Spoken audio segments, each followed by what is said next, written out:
Bonjour à tous, c'est Claire, bienvenue dans cette vidéo où je vais vous présenter plusieurs tarots qui peuvent convenir pour des débutants.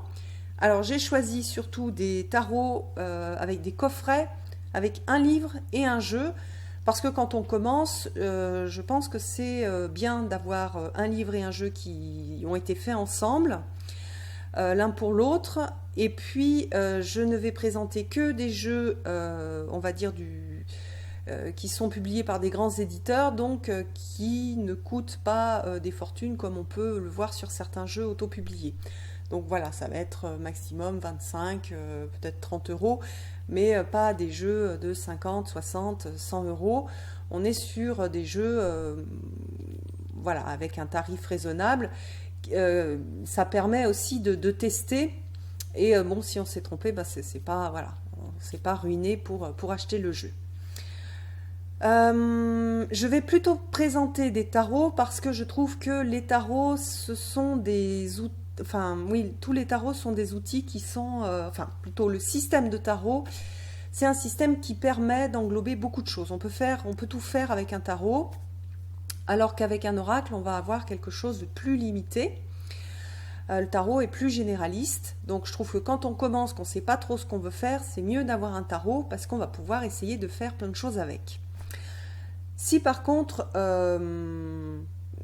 je sais à peu près ce que je veux travailler le féminin, bah, je vais choisir un oracle sur le féminin, ça sera mieux. Si je veux juste avoir un petit message pour me booster dans la journée ou pour m'aider à réfléchir sur un sujet, pour avoir juste un thème, je peux utiliser des petits oracles comme ceux que j'ai écrits. Là, on a le petit oracle de Gaïa. Donc je n'apprends pas de système, je ne regarde pas comment ça fonctionne, j'ai pas de livre, j'ai pas envie d'ailleurs d'ouvrir un livre. Je prends ma petite carte et je vois le message pour la journée ou le message qui va m'aider à éclairer, mon problème en fait. Voilà, c'est un peu comme ça, c'est un peu comme si j'avais un lien avec mon guide. Donc c'est vraiment de la guidance, j'ai un lien avec mon guide, avec mon ange gardien, je lui demande un conseil, je lui demande quelque chose. Et lui, il va me dire, bon, bah voilà, pour ton problème, il va falloir que tu fasses le deuil, que tu coupes les liens qui te retiennent au passé, etc. Voilà, donc ça, c'est ce qu'il y a de plus simple. Donc, il y en a, après, il y a des thèmes différents en fonction de ce que vous préférez. Il y en a un sur les couleurs, il y en a un sur Gaïa, il y en a un avec un thème de fée et un autre avec les animaux de pouvoir, les messages des animaux de pouvoir. Mais vraiment, l'idée, c'est je discute de façon hyper simple, sans avoir un livre, sans que ça me prenne beaucoup de temps, avec mon ange gardien, avec mon guide, selon voilà, l'entité avec laquelle vous êtes en lien. Vous n'êtes pas obligé d'ailleurs de lui donner un nom, vous avez voilà, un protecteur et vous allez discuter avec ce protecteur-là. Donc j'ai dit, si vous avez une problématique particulière, vous allez choisir un jeu qui est sur cette problématique-là. Si vous voulez vraiment travailler sur quelque chose de très ésotérique, peut-être que voilà, il faudra choisir un jeu avec, si vous voulez travailler que avec les anges, prendre un jeu sur les anges, bien sûr. Mais bon, cette vidéo, elle est faite pour les gens qui ne savent pas trop comment est-ce qu'ils vont travailler. Et donc voilà, je vais vous montrer plusieurs types de tarot. Et je pense que pour commencer, le tarot, c'est le mieux et c'est le plus économique parce que c'est celui qui va vous permettre de tester plein de choses. Alors, il y a plusieurs questions qu'on peut se poser avant de choisir un tarot ou un oracle. C'est comment est-ce que je me situe dans mes croyances sur le libre arbitre ou sur la destinée. Est-ce que tout est écrit ou alors est-ce que je pense que quand même j'ai du libre arbitre ou alors est-ce que je suis sur cette idée de pensée positive et que je manifeste ce que je pense. Si je pense que je suis... qu'il m'arrivera jamais rien de bien, il m'arrivera jamais rien de bien, etc. Donc voilà, on a un peu tout un panel de croyances qui en soi ne sont pas discutables, c'est-à-dire elles vous appartiennent. Il y a personne. Moi, je suis pas là pour vous dire que c'est pas juste parce que on est vraiment dans le domaine de la foi, donc il n'y a pas de preuve scientifique. Donc chacun est libre de penser ce qu'il veut, mais par contre, la façon dont vous allez utiliser les cartes va dépendre de cette pensée-là. C'est-à-dire, si vous pensez que tout est écrit, vous allez avoir envie de faire de la divination. Si vous pensez que tout est que vous influencez la réalité avec vos pensées, vous allez avoir envie de modifier vos pensées, de faire du travail en pensée positive. Donc voilà, transformer vos pensées négatives en positives. Vous allez avoir envie peut-être de faire aussi du travail psychologique. Si vous êtes très mystique, vous allez avoir envie de faire du travail mystique. Vous allez avoir envie de discuter avec votre guide pour avoir des informations sur le sens de votre vie.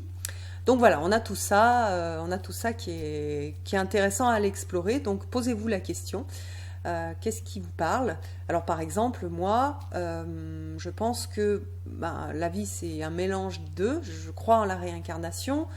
Je crois que dans chaque vie, il y a un sens. Que ce sens-là, il dépend de nous, de notre vie d'aujourd'hui. C'est-à-dire qu'est-ce que je suis venue faire dans cette vie, qu'est-ce que je suis venue travailler. Le sens de ce qui nous arrive aussi parfois, il n'a rien à voir avec nous, c'est un sens collectif. Je travaille quelque chose avec d'autres au niveau de l'humanité, donc s'il m'arrive quelque chose, c'est pour faire réagir les autres, c'est pour créer des choses pour les autres. Pas forcément que pour moi, on n'est pas juste chacun avec notre petit chemin de vie. On fait partie d'un ensemble, donc on travaille aussi dans ce cadre de l'ensemble. Je pense que, en effet, la psychologie est hyper importante parce que elle conditionne pas mal de choses, et notamment notre inconscient conditionne pas mal de choix que l'on va faire en pensant qu'on est dans le domaine du libre arbitre, et en fait non, on est conditionné par le traumatisme de nos lignées, traumatisme de nos pays, traumatisme personnel. Et donc du coup c'est intéressant d'aller l'explorer pour gagner un peu en liberté ou au moins en compréhension. Je crois qu'en effet le fait les pensées que l'on peut avoir vont bien sûr influer sur notre vie, c'est-à-dire si je pense que je suis nulle, que je suis capable de rien, je vais pas oser me lancer, je vais pas oser faire un certain nombre de choses. Alors que peut-être que si j'avais changé un peu cette pensée, que j'avais un peu compris pourquoi est-ce que je me sentais si nulle, j'aurais pu oser faire des choses, et donc il y a peut-être des belles choses qui auraient pu m'arriver. Si je pense que je suis pas digne d'amour, je vais tout faire pour pas rencontrer personne, ou alors je vais pas forcément rencontrer les bonnes personnes qui vont me faire du bien. Donc voilà, c'est en ça pour moi que les pensées vont générer notre réalité, elles vont influencer notre réalité, mais c'est pas non plus parce qu'on a certaines pensées qu'il n'y a pas certaines choses qui vont quand même nous arriver et qui sont belles dans notre vie et qui vont nous aider à changer et à avancer. Voilà, donc moi c'est un peu un mélange modéré de tout ça. Voilà. Je crois pas que tout est écrit, je crois pas qu'on décide de tout non plus. Je pense que c'est tout un mélange, et moi ce qui m'intéresse c'est le sens, quel est le sens de ma vie, quel est le sens de mes souffrances, qu'est-ce que je peux faire aussi, quelle est ma marge de manœuvre, et puis surtout des panneaux indicateurs. Pour moi les cartes sont des panneaux indicateurs.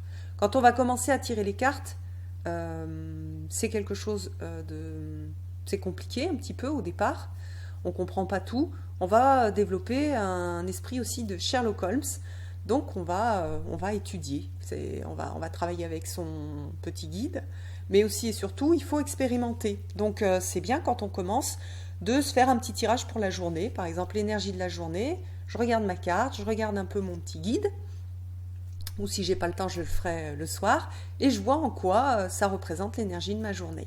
Donc c'est comme ça qu'on va apprendre à utiliser les cartes, donc c'est jamais immédiat, c'est toujours une question aussi d'habitude, et je vous le redis, c'est de développer cet esprit de Sherlock Holmes. Les cartes sont en fait comme des petits indices, et à partir de ces indices je vais avoir mon message. Voilà, les guides, tout le travail de guidance, tout le travail même de divination, ça se fait à partir des indices que l'on va voir sur les cartes.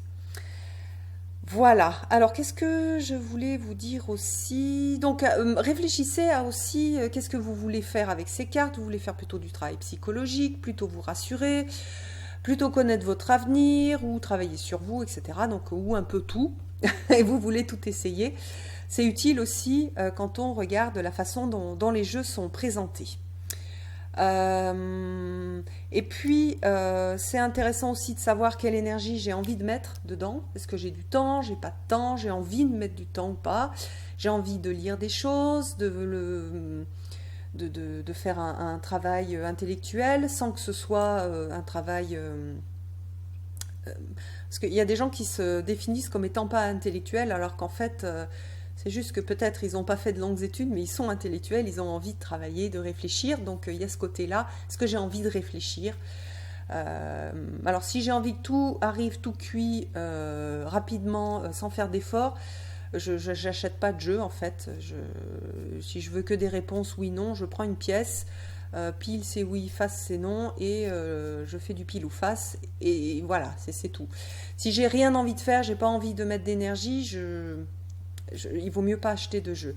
Si j'ai envie quand même d'y mettre de l'énergie, il faut voir un peu le temps que j'ai aussi. Donc voilà, si j'ai pas trop le temps au début, pour m'habituer, je vais prendre un petit jeu comme ça, où je prends un tarot et je vais juste lire, et puis je vais aller plus doucement que si je mettais beaucoup d'énergie, et c'est pas grave, c'est aussi un plaisir, et c'est pour ça que je vais arriver à la dernière considération, c'est important de connaître qu'est-ce qui me parle, quelles sont les illustrations qui me parlent, quel est le domaine dans lequel je me sens à l'aise.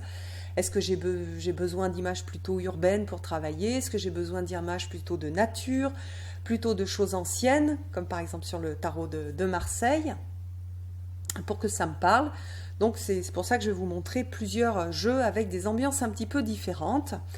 Pour moi, c'est très très important d'avoir un jeu qui nous plaît, au niveau artistique, parce qu'on va passer du temps avec, même si je passe juste 10 minutes tous les soirs à regarder ma petite carte, c'est quand même plus sympa si c'est une image qui me plaît, et puis qui est un peu dans mon monde, qui ressemble un petit peu à mon monde intérieur. Voilà. Alors, je ne vais pas présenter de tarot de Marseille, parce que le tarot de Marseille, il est un petit peu plus compliqué, il est moins direct, il est très, comment dire, il porte les énergies de l'ésotérisme chrétien, avec ses avantages et ses inconvénients, et puis aussi toutes les cartes de l'arcane mineur, donc toutes les as de bâton, etc. On va avoir, par exemple, pour le 2 de bâton, 2 bâtons qui sont croisés, et donc il est plus compliqué à utiliser, par exemple, en projection, si je veux faire du travail psychologique, ou même les indices sont plus difficiles à trouver. Donc on peut faire le même travail avec le tarot de Marseille, moi ça m'arrive de le faire, mais c'est parce que j'ai l'habitude et que je connais bien le tarot de Marseille. Mais s'il n'y a que celui-là qui vous plaît, prenez celui-là bien sûr. Mais je déconseille pour les débutants, parce que je trouve que c'est un petit peu... ça ferme un petit peu des portes, ou en tout cas ça complique certains chemins. Alors, au niveau des jeux, donc il y a un jeu qui est celui que je préfère maintenant, aujourd'hui, qui est sorti il n'y a pas si longtemps que ça, il doit dater de 2018 je crois, c'est le tarot de la magie verte. Alors pourquoi est-ce que je l'aime bien? Parce que c'est un tarot qui a des scènes de vie qui, je trouve, sont assez claires. Je vais vous montrer des cartes. Et qui a un livret qui est pas mal aussi. Donc voilà, on a des scènes de vie. Par contre, c'est axé sur la magie verte. Donc c'est un peu un sentier un petit peu de sorcellerie entre guillemets, hein, ne prenez pas peur. Mais donc voilà, on a des chaudrons, on a voilà, des idées de transformation, on a l'homme vert, et puis les suites ont été renommées. Mais même si elles ont été renommées, donc là par exemple on n'a pas le pape, on a le grand prêtre. Malgré tout, même si on n'est pas dans cette démarche-là, moi je trouve qu'il est assez parlant en projection, donc travail psychologique où je vais me projeter dans les cartes pour voir qu'est-ce que j'y vois, et ce que j'y vois c'est ce que j'ai moi dans mon monde intérieur. Il est super bien, il marche bien. Voilà. Et puis le livre est pas mal fait parce qu'on a l'aspect Enfin, on a des explications sur les cartes inversées ou cartes droites. Donc, quand on tire les cartes, pour les gens qui font carte inversée ou carte droite, ou comme moi, pour moi, il y a toutes les énergies dans une carte. Ça n'existe pas une carte positive ou une carte négative, même si il y en a où on voit des gens pleurer, par exemple. Et on a l'impression que c'est des cartes négatives, mais pas que, c'est-à-dire il y a des moments où on a besoin de pleurer. Et donc c'est une invitation aussi à pleurer, c'est une invitation aussi à comprendre que parfois par les pensées, soit on peut être blessant pour nous ou pour les autres.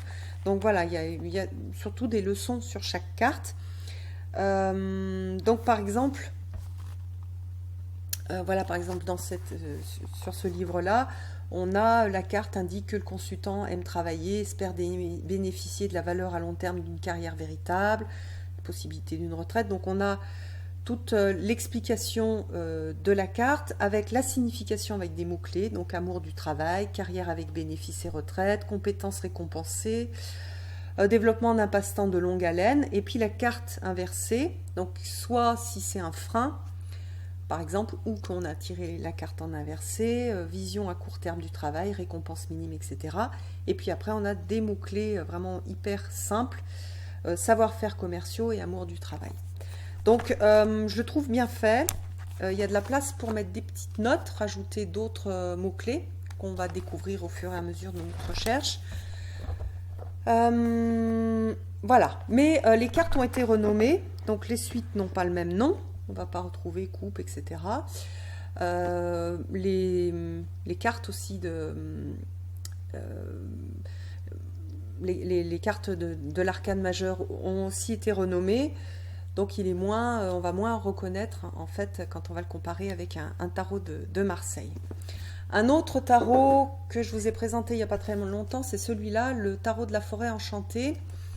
Alors, qui a une structure un peu plus compliquée parce qu'il lie les cartes à la roue de l'année. Mais bon, du coup, ça peut faire aussi un plan de travail avec les cartes pour les apprendre tout au long de l'année. Et puis, donc, on a, c'est vraiment un jeu qui est sur un chemin de druidisme. Et donc, on va avoir on va avoir le chaman, on va avoir le voyant, etc. À chaque fois, on a pas mal de choses sur le livre. Ça c'est un vieux jeu, hein, il n'est pas du tout récent. Donc, par exemple, le chaman, on nous dit sur la roue de l'année, où est-ce qu'il se situe. La description, donc voilà, le chaman vous fixe depuis la lame de ses yeux clairs, patati patata. La signification, pour les auteurs de ces dessins anciens, l'univers était un lieu où les éléments et les savoir-faire humains étaient étroitement entrelacés avec les qualités et les prouesses des créatures sauvages. Moi, je le trouve super bien écrit.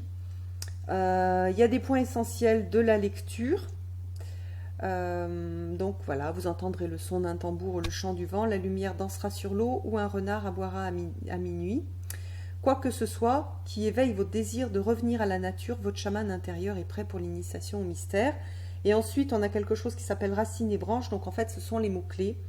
Donc homme sauvage des bois, Merlin comme maître et disciple, mémoire ancestrale des animaux sauvages, déplacement entre les mondes, rituels et fonctions de l'homme médecine. Donc c'est vrai qu'en plus, ça c'est la carte du magicien. Donc elle est exploitée sous cet angle de vue du druidisme. Et donc voilà. Moi, je l'aime bien. Je vais vous montrer les cartes. Mais c'est pareil, il faut que ce type de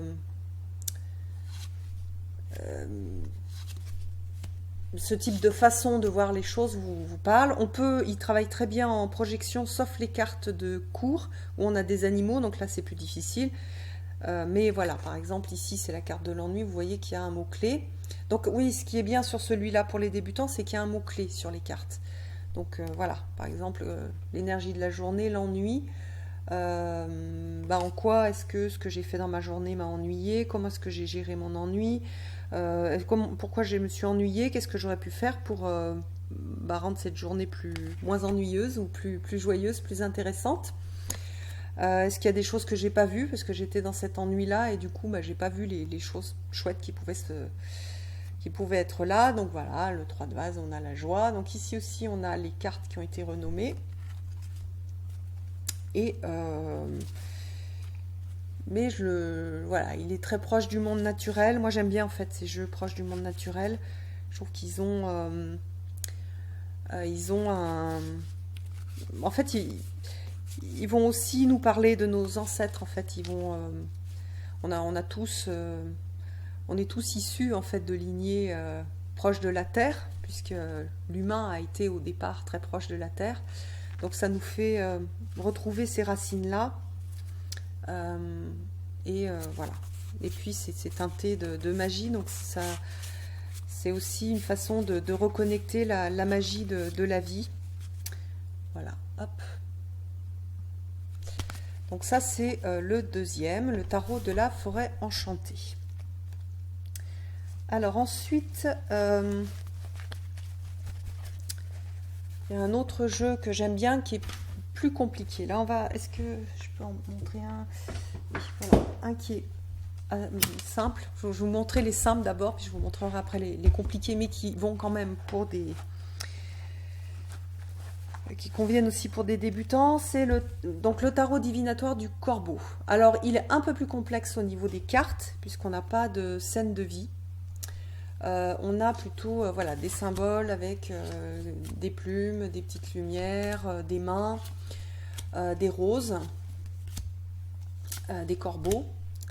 Donc c'est vrai que quand on le voit comme ça, quand on n'a pas l'habitude, c'est un peu plus difficile. Là le jeu je l'ai découpé, normalement il y a un tour orange, mais je l'ai reçu avec un défaut, donc j'ai découpé le tour, puis j'aimais pas trop les tours de toute façon. Alors ce que j'aime bien moi c'est le livre, parce que la personne qui écrit le livre c'est quelqu'un qui écrit des histoires. Et elle a un sens de l'écriture simple, concise et directe. Donc elle est assez synthétique. Donc par exemple, je vais prendre le 8 de denier. Donc déjà, vous voyez, j'ai pas mal de choses écrites, mais c'est pas non plus, j'en ai pas 10 pages. J'ai les mots-clés, ouvrier, endurance, devoir. Donc je sais que ça va tourner autour de ça, que l'interprétation, elle a ça comme... comme cœur d'interprétation. Et puis après, c'est super bien écrit, voilà, c'est simple. Dans l'art, les affaires et les relations, c'est en forgeant que l'on devient forgeron. Selon une croyance assez répandue, les artistes ont un don de naissance. Une autre prétend qu'un artiste ne peut briller dans son art que s'il maîtrise la technique. En réalité, réussir dans le milieu artistique, par exemple, requiert une quantité incroyable de travail sans toujours obtenir la récompense désirée. Donc c'est très simple, la façon dont c'est exprimé. Et moi, franchement, je trouve ce livre vraiment bien fait. Voilà, des petits mots-clés, des choses qui sont très terre à terre. Voilà, le 8 de denier représente l'effort à fournir pour réaliser ses ambitions. Vous savez ce que vous faites et où vous souhaitez aller. Continuez ainsi, il n'existe pas de moyen plus rapide ou plus facile. Ces longues heures de travail finiront par porter leurs fruits. Voilà, si on le trouve dans une situation, c'est le signe qu'il ne faut pas relâcher ses efforts, continuer ainsi. Si on cherche un moyen d'évoluer dans la carrière et qu'on ne travaille pas d'arrache-pied, ça demande qu'il va falloir faire quelques sacrifices. Voilà, le moteur de la motivation ne peut pas être que l'argent. Voilà, il faut aussi avoir envie. Donc voilà, je trouve le livre super simple et donc pas mal pour les débutants. Et après, on pourra faire plus de choses, rajouter des choses sur le livre si on a envie. Mais voilà, la base, elle est vachement chouette. Par contre, les cartes sont moins propices, par exemple, si on va faire du tarot psychologique ou même en intuition, on a moins de détails qui peuvent nous aider à... On a moins de preuves, en fait. Voilà, on aura moins de... on aura moins de preuves, de petits indices pour nous donner la signification de la carte, surtout quand on débute, où on en a besoin de beaucoup pour avoir notre message. Donc ça, c'est ce jeu-là. Qu'est-ce que... Après, j'ai trois autres jeux. Donc un que je vous ai montré plein de fois parce que c'est un jeu que j'aime beaucoup, c'est le tarot des mondes oniriques. Il est très bien pour tout. Le livre, par contre, a été écrit par Barbara Moore, et les livres qui sont écrits par Barbara Moore, ils travaillent plus au niveau de l'inspiration. Donc par exemple, ici on va avoir des... Donc je vous montre, le livre est super beau. On a les reproductions des cartes en couleur. Et on va avoir un petit texte poétique et des petites choses sur la signification. Parfois on a des mots-clés, parfois non. C'est un petit peu plus difficile, je trouve, pour les débutants. Malgré tout, c'est quand même un jeu qui est vraiment très très beau et où il y a quand même un travail qui a été fait intéressant d'inspiration. Donc on va plus être sur des textes d'inspiration. Donc alors, par exemple, je vais prendre l'empereur, donc créer l'ordre à partir du chaos, autorité, leadership, force, établir la loi et l'ordre. Après, donc voilà, les gravures sur la sphère portent les symboles du domaine et de l'empire, l'aigle qui s'élève au-dessus des monts et des mers, nuit et jour, règne sur tout. Donc voyez, on a ce type de message-là. Donc voilà, l'empereur est ancré dans ses habitudes, ses idées et ses régimes, persuadé de tenir là le juste ordonnancement, la juste façon de faire. Mais c'est tout. Donc il va falloir se débrouiller avec ça et avec le petit texte d'inspiration. Donc par exemple ici, l'empereur se souvient. Il se souvient qu'il y avait jadis un autre homme. Était-ce son père, un mentor, un roi vaincu? Son esprit bascule, il comprend. Jadis il y avait un autre homme qui renonça à la boule du dragon. Il se rappelle sa propre fascination lorsqu'il posa les yeux sur elle la première fois. Il se rappelle qu'en la touchant, la force de la créature qui l'habitait fusa dans ses bras et s'empara de ses sens. Tu es désormais le seigneur de ces royaumes mortels. Était-ce l'autre qui avait dit cela, ou était-ce le dragon? Il était maintenant le dragon, oui, dit-il, sûr de son destin. Donc vous voyez, ce sont des textes d'inspiration. Moi j'aime beaucoup parce que je trouve que ce type de texte touche. En fait, il y a quelque chose qui est travaillé au niveau de l'inconscient sans qu'on s'en rende compte à travers ces petits textes. Mais ça ne va pas convenir à tout le monde. Et alors, pour les gens qui veulent faire juste de la divination, c'est plus compliqué. Mais moi, je l'aime beaucoup. Voilà, par exemple, le 9 de coupe invite au plaisir des sens, évoque la satisfaction, l'exaucement des vœux. Le futur est assuré, l'horizon regorge de récompenses. Donc, vous voyez, il y a quand même, c'est quand même guidé.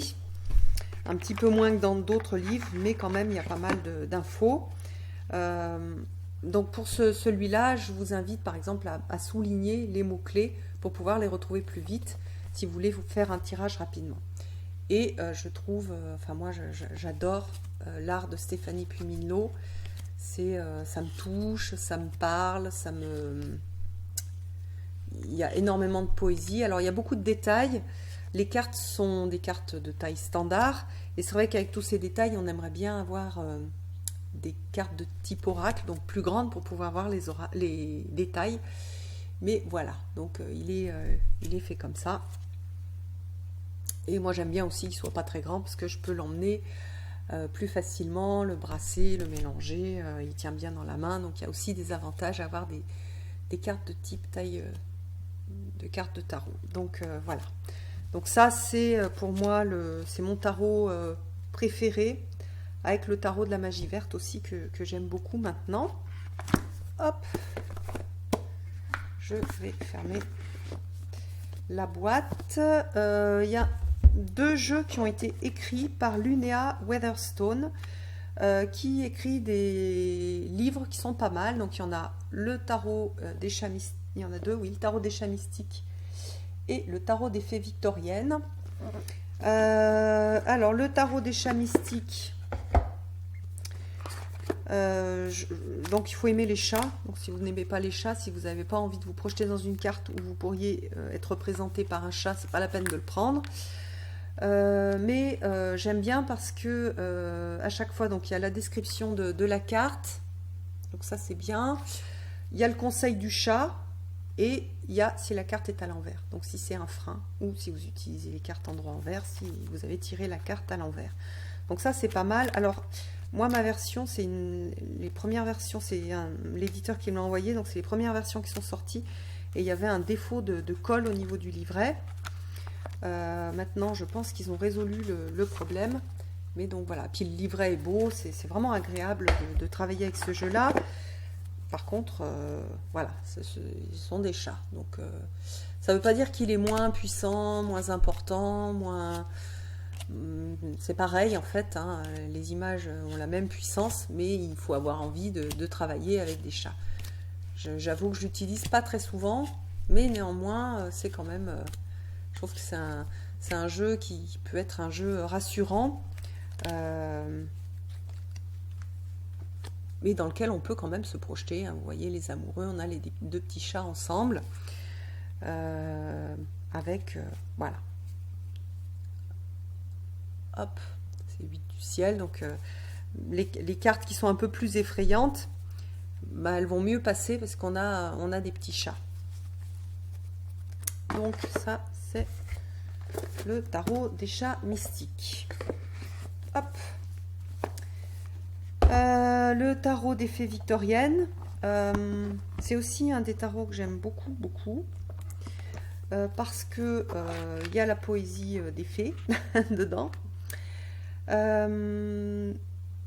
C'est un tarot aussi où il y a un monde qui est quand même assez bien décrit. Donc il faut adhérer à ce monde-là pour pouvoir profiter de tous les conseils. Le livre est magnifique. On a la reproduction en grand aussi de la carte. Les suites ont été renommées. Moi j'aime bien parce que vous allez voir après, il y a des jeunes fées, il y a des fées plus vieilles. On a vraiment des scènes de vie dans lesquelles on peut se reconnaître. C'est proche de la nature. Il y a des petits textes un peu, bon, par exemple là, pour le chêne en flammes qui correspond à la tour.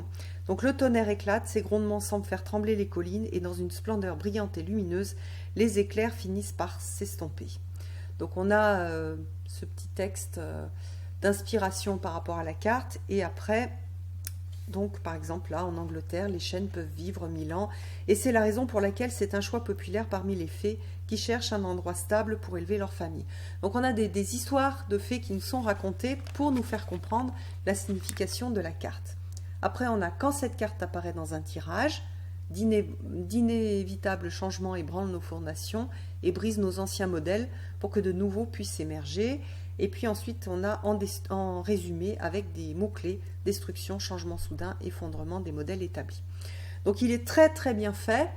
Par contre, il est immersif, c'est-à-dire il nous plonge en fait dans ce monde de fées,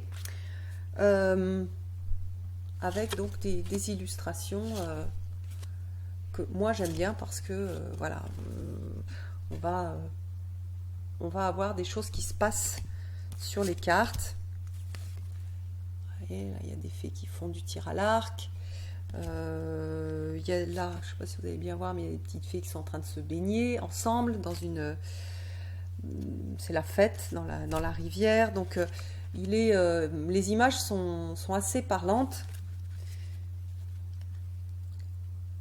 Et moi, ce monde des fées, bon, voilà, il me parle. Puis moi, j'aime bien en fait enfin, je trouve que la puissance, bon déjà je crois aux fées, pas forcément exactement comme ça, mais donc c'est un univers qui me parle, mais aussi je crois en la puissance des histoires, et je trouve que les histoires transforment, et donc du coup ça c'est un jeu qui raconte des histoires, et donc c'est un outil de transformation.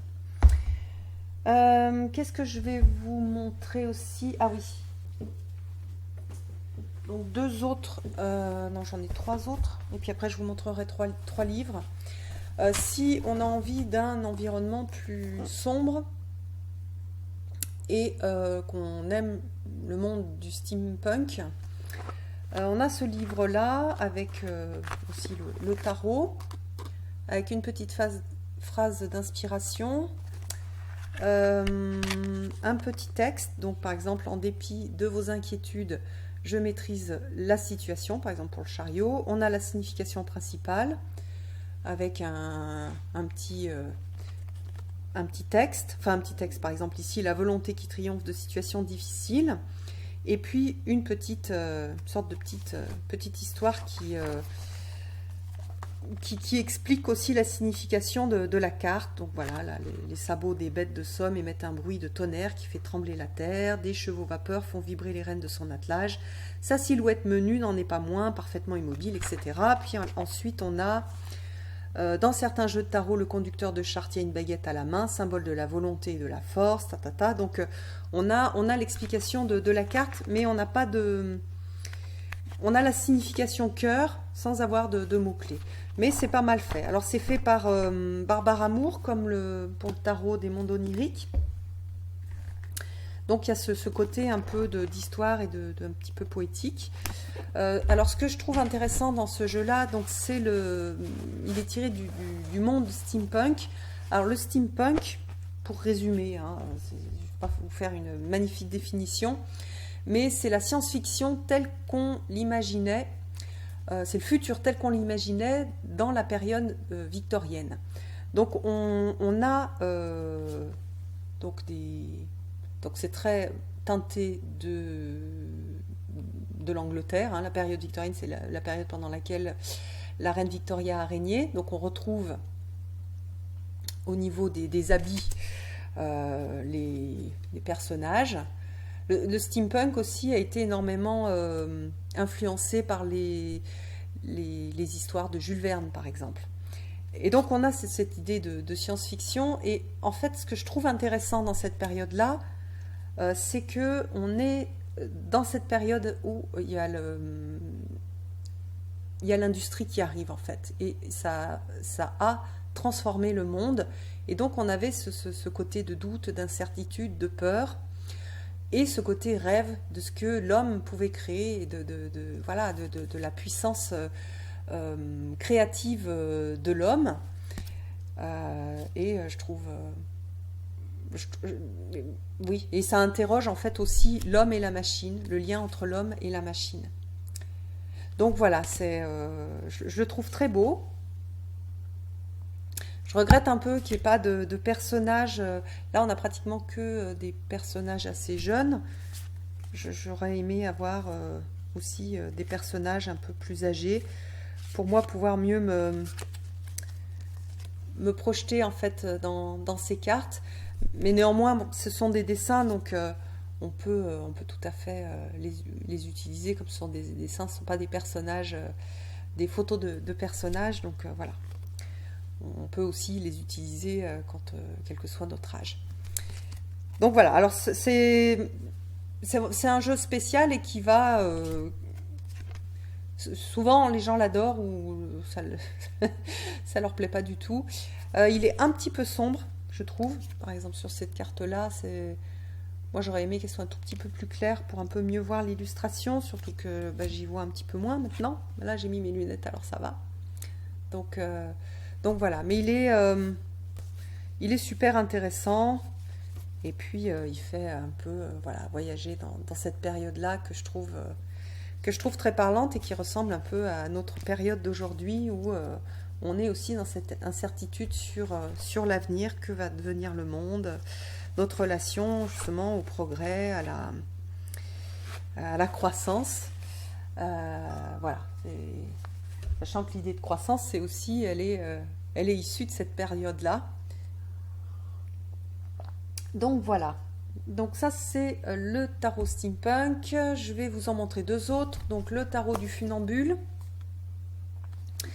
qui est un tarot qui a un livret qui est pas mal fait, qui est tout blanc. Moi, j'ai un peu du mal à... Bon, je l'ai découpé pour qu'il y ait moins de blanc. Donc normalement, il y a le nom de la carte dessous. C'est un tarot qui est assez, que je trouve moi assez froid. Donc je trouve qu'il est magnifique. Il est un petit peu moins parlant, mais quoique en fait quand on se concentre bien sur l'image, on voit pas mal de choses. Donc on peut avoir aussi pas mal d'indices pour les tirages. Avec un mélange d'hommes et puis d'animaux. Voilà le type de carte. Et au niveau du livre, donc pareil, on a un livre assez épais. avec à chaque fois donc une petite reproduction de la carte en noir et blanc, des mots-clés et puis l'explication de la carte. Donc le livre est bien fait. Le livre est pas mal fait du tout. Après, il y a des correspondances en nombre, des anniversaires associés, etc., ou des plantes. Je l'utilise pas forcément et j'ai pas compris d'ailleurs comment elle avait associé ces nombres. Voilà, donc c'est un beau tarot. Il est un peu moins direct, je trouve, moins facile à lire que les premiers que je vous ai montrés, mais il y a quand même pas mal de choses et puis le livre est pas mal fait. Donc voilà, bon, pour vous remontrer d'autres choses. Alors très souvent sur celui-là, parfois je me disais, tiens, c'est vrai qu'un débutant, il va avoir du mal à voir en quoi ça c'est l'as de denier, mais quand on lit après le livre, en fait on arrive assez bien à retenir la signification. Voilà, tarot du funambule. Et puis le dernier, le tarot du royaume caché. Donc c'est aussi dans un univers de fées, mais là on va avoir que des portraits.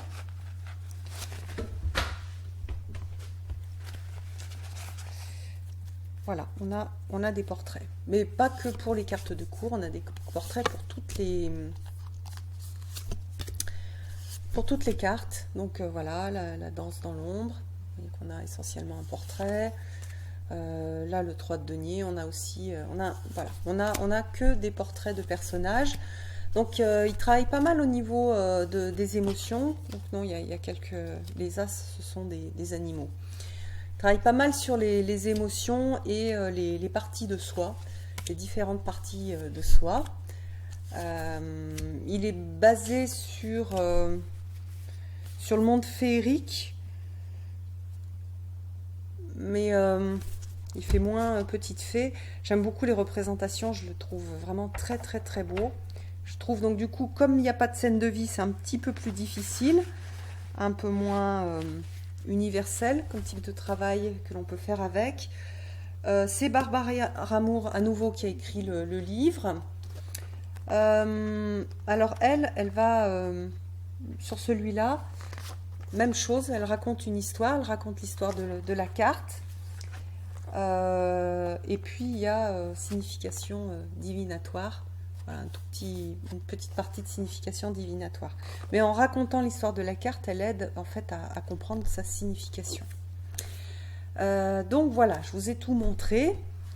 Non, enfin, je vous ai pas tout montré, mais je vous en ai montré pas mal. Je voulais, en fin de vidéo, vous montrer 3 livres pour ceux qui veulent travailler d'une façon un peu plus... Alors, pour ceux qui veulent avoir un livre plus gros, le livre que je recommande, c'est lire le tarot avec le Rider-Waite d'Emmanuel Ligier. Voilà, je trouve bien fait. On va avoir à chaque fois l'illustration, donc par exemple ici du Rider et du tarot de Marseille. Elle parle un petit peu de la carte, des symboles, endroits, envers, voilà. Et puis il y a une partie un peu psychologique que je trouve super intéressante. Il y a des mots-clés. Voilà, il y a un peu plus de tirage du coup aussi. Non, je sais pas. Si, il y a la croix de Weirs, il y a la croix celtique. C'est des tirages un peu classiques. Voilà, donc j'aime bien ce qu'elle a fait. Je trouve que c'est un livre qui est intéressant.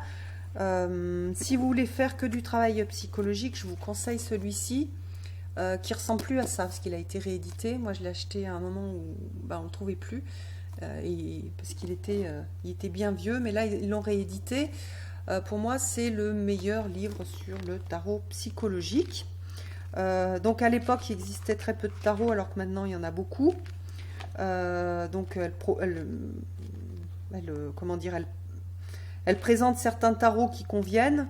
Sachez que tous les tarots que je vous ai montrés vont convenir pour faire ce travail de tarot psychologique. D'ailleurs, même on pourrait presque, enfin on pourrait faire ce travail, c'est pas presque, on pourrait faire ce travail avec des cartes de jeu, par exemple le jeu pour les enfants Dixit, avec plein d'illustrations. Voilà, donc c'est pas...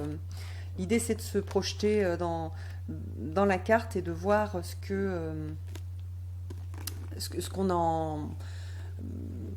qu'on voit dans la carte. Et ce qu'on voit dans la carte, c'est ce qu'il y a à l'intérieur de nous, donc c'est intéressant. Puis il y a une proposition de travail aussi sur un tirage que je trouve pas mal. Voilà, donc c'est le tarot psychologique miroir de soi.